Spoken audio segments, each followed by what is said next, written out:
Today, we're going to talk about the policies of the United States government towards Native Americans in the 19th century throughout the course of the 1800s and how that evolved over the course of those 100 years. So, as a little bit of background, before Columbus arrives and before the Europeans arrive and begin to colonize North and South America, North America is home to millions of Native Americans.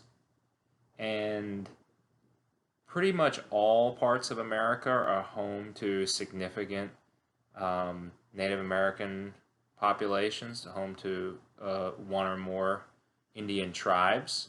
And these tribes range from farmers to uh, in the Northeast and the Southeast, where the densest Native American populations tend to reside, to nomadic hunter gatherers in the plains, and to complex agricultural societies in the Southwest and fishermen in the Northwest coast. And however, though, mostly due to exposure to European diseases, the Native American population tragically plummets from several million. We're not exactly sure how many. We know it's significantly over 1 million Native Americans all across North America, um, to about 600,000 by the year 1800. The Native Americans lacked immunity to diseases that had ravaged Europe in previous centuries. And so the white settlers, they get sick when they would get diseases um, like smallpox or shingles, etc. Uh, but they would rarely die of these diseases. However, the Native Americans, because the white settlers having developed a resistance over generations. The white settlers who were the Europeans who were susceptible to these diseases died out, and those that had an immunity to them lived on and had children, and so eventually we get a population in Europe that's unusually resistant to diseases, uh, and they bring these diseases with them unwittingly over to the Americas when they come to colonize North and South America. And these diseases spread like wildfire among the Native American population, and the Native American population is devastated. The Native Americans do not have they have not developed a uh, through a centuries long process, they have not developed resistance to these diseases. And so the Native American population is decimated. And for those Native Americans who do not die due to disease, their relationship with the white settlers is tense. Many, not all, but many of the Native American tribes had a fundamentally different concept of property. Many of them shared their land communally among the tribe. It's not a case of, this is my land and my house goes here and this is my farm and then that's yours. No, the land is shared among the community for community use. Or, many of the tribes, especially the highly nomadic tribes that lived in the plains area, would migrate throughout the year. Maybe in the spring they'd live in one area and do a little bit of farming, and then in the summer they'd go off north and follow herds of buffalo to hunt them, and then come back in the fall, the harvest, and then go off again in the winter to hunt some more. So a lot of these tribes, not only did they not have the same concepts of land, they migrated over a vast swath of land throughout the year. The white settlers, on the other hand, had a very European concept of private property, individual property rights, and wanted to claim land for themselves and use it without interference, without sharing. They wanted to put up fences and say, "This is my farm," and nobody else can be on it. It's mine. And while the Native American population is tragically plummeting due to disease, the white population, the white settler population, is exploding, partially due to immigration that begins in the colonial period and continues or even increases throughout the 18th and 19th centuries, and also due to technological advancement that is um, leading to population buildup. And so, as the white population in the East explodes, the whites are continually expanding westward into areas where Native Americans live. And when they move into these areas, they want to take the land that's there for themselves, whether or not Native Americans live on it, use it, migrate through it, what have you. And of course, we saw in the last lesson that sometimes this activity was even encouraged by the government. The government would encourage settlers to go off and build homesteads and give them some of this land as private property. Also, many in the white community viewed the Native Americans as savages, as uncivilized people who needed to be educated, needed to be indoctrinated into quote unquote higher ways of living, and needed to be converted to the Christian religion for the sake of their souls. And the government not only did it encourage gradual Western settlement in many ways, it often would fight wars with Native American tribes in the eastern United States over control of the land and the resources to make sure that white settlers would have access to land and resources that Native Americans might be living on or trying to use. And at other times, the government would just make deals with Native American tribes. For instance, they would have the Cherokee agree to leave the coastal areas and go live somewhere else, so that areas that white settlers were trying to occupy or wanted to occupy would be open in exchange, and the government would guarantee these tribes that they made agreements with that, okay, you go into this area and we're going to let you live in peace over there. So that's the background of what's going on with Native Americans in North America before our class starts.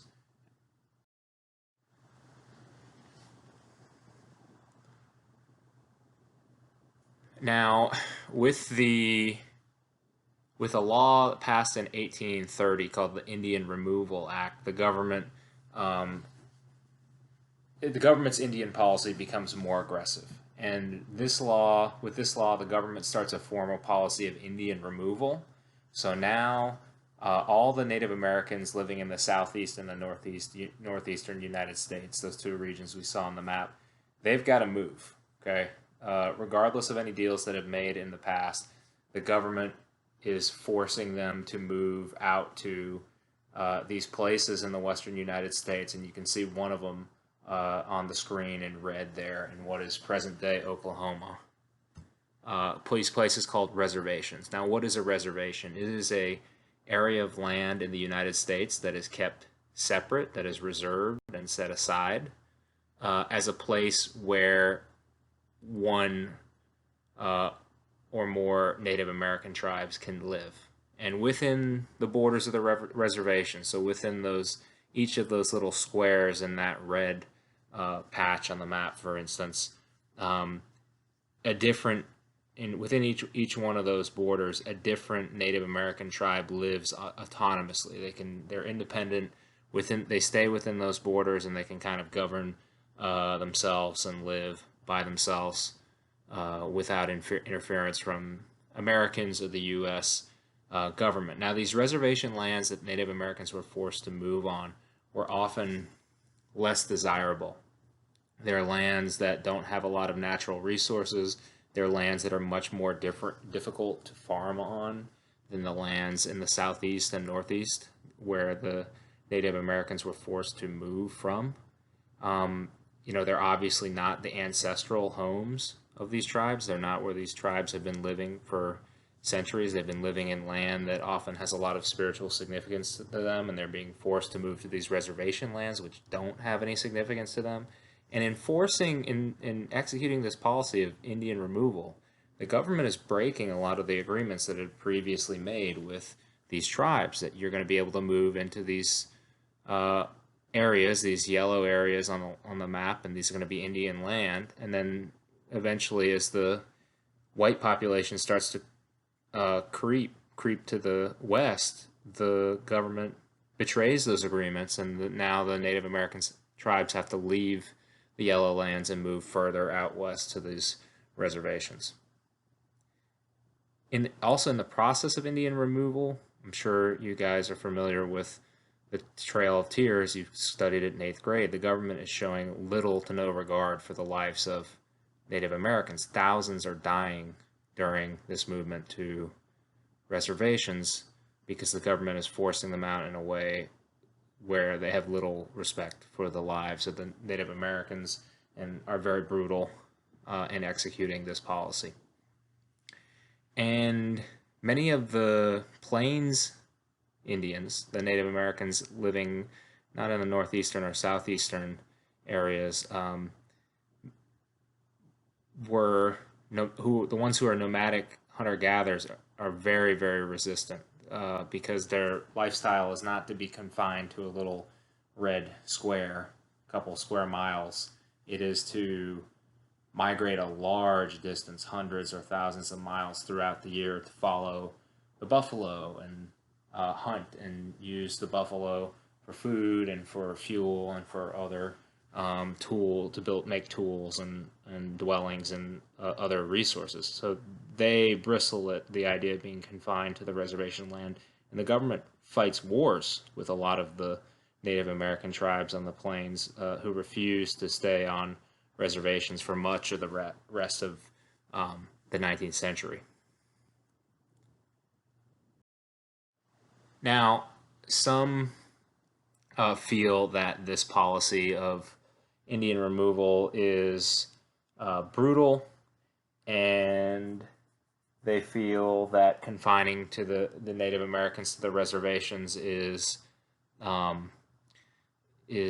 not a policy that's working, because the Native Americans, for reasons we'll talk about in a little bit, when they get to the reservation, they're often living in conditions of poverty, and they're not successful once they get there. So there begins to be a new development in the government policy towards Native Americans. That is a shift to assimilation. So we get, because of the Homestead Act, because of the Transcontinental Railroad, we got millions of Americans starting to move out west. So they're following the Native Americans, and they're moving out close to the reservations, and the Plains Indians tribes and the settlers are, now that they're living close to the Native Americans again, they're beginning to have conflicts with them again. And also, some settlers are actually, they aren't satisfied, and they want the reservation land as well. Some of these reservations are discovered to have oil underneath. Some railroad companies just want to send a railroad track through. So the government becomes convinced that this Indian removal policy and the reservation policy is not going to work either. And that the real problem is that just Native American culture and white settler culture are just too different.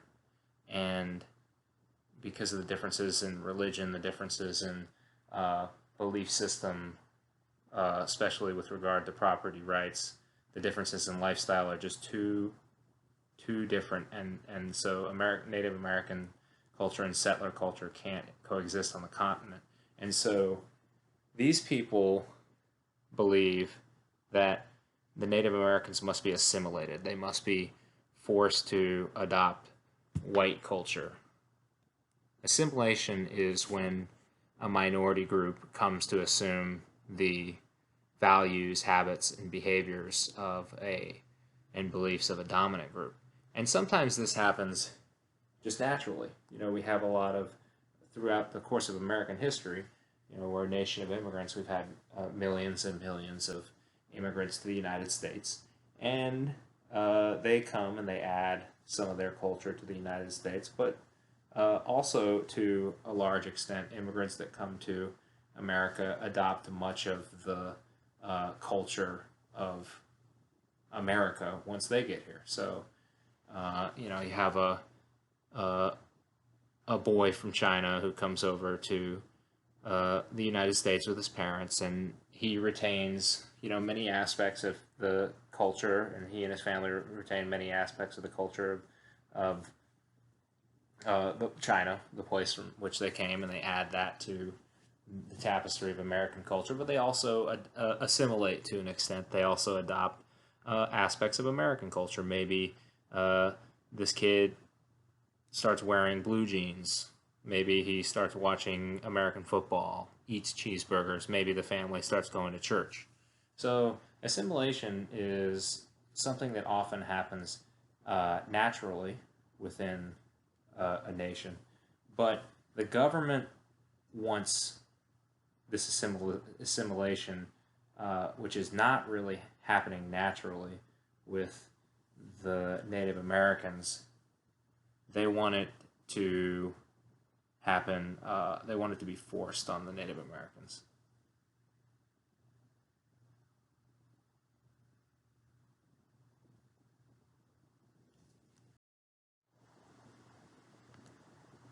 So, beginning in the 1880s, the government starts to uh, attempt to indoctrinate Native Americans in white culture, to get them to give up their culture and become like the whites so that they can live in harmony with the whites and there'll be no conflict. And they do this through the use of Indian boarding schools. Okay, these Indian boarding schools are used for purposes of assimilation. Um, Native American children, they would be sent to these boarding schools. Their parents would be either pressured or sometimes outright forced to send their kids there. These boarding schools were far, far away, sometimes hundreds of miles away. And once they get there, the children would be forced to take a new English name to replace their tribal name. They would be forced to wear American style clothes. They would be forced to cut their hair, attend church, and begin adopting Christianity. And you can see in this picture a young man who was sent to one of these boarding schools, and you can see how radically, just his appearance alone has changed after being sent to the school. At the schools, the classes would be a mix of English. They would force the Native Americans to give up their tribal language and learn English and begin to speak it, read, and write it. They would also take classes in vocational skills, like learning trades or crafts or farming. They would give the students opportunities for recreation. Many of these Indian boarding schools would have football teams and bands that were often among the best in the nation. But at the same time, these schools are very strict. They're repressive. They're forcing the children to give up their culture. And sometimes the teachers and school administrators would even outright abuse the children. Now, the Carlisle School in Pennsylvania was the first of these Native American boarding schools, founded in 1879, and it was the biggest and the most famous. And you can see a class photo here of 1900, and you can see all these Native American children that are dressed like Europeans. Their hair is cut, and you can see they're all lined up here in a very regimented way, because these were, kind of like military schools. That often the principals were military officers. Here's another group of students from 1890. Again, notice the hairstyles. This is the football team. that I believe in this year was the best in the nation. There's the band. Now, boys and girls at the Carlisle School would be sent to different classes. So they would have some classes in common, like English and history, but they would be split up for other classes. The girls would be taught how to do household chores like ironing, laundry, sewing. And you can see them in this picture in an ironing class, the Native American girls. And you can see here, it's a laundry class. And you can see here, this is an English class.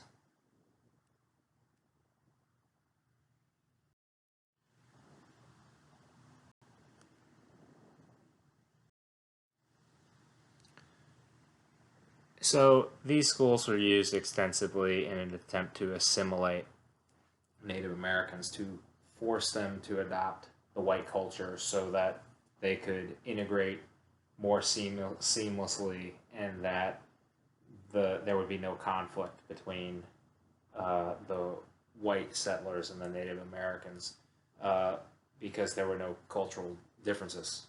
And we're going to read in some of our documents that this was done in a very brutal, very traumatizing, often very shameful way. Another thing that the government did to assimilate Native Americans involved a piece of legislation called the Dawes Act. Now, as background, before we start talking about the Dawes Act, reminder that within the Native American reservations, the land was held communally.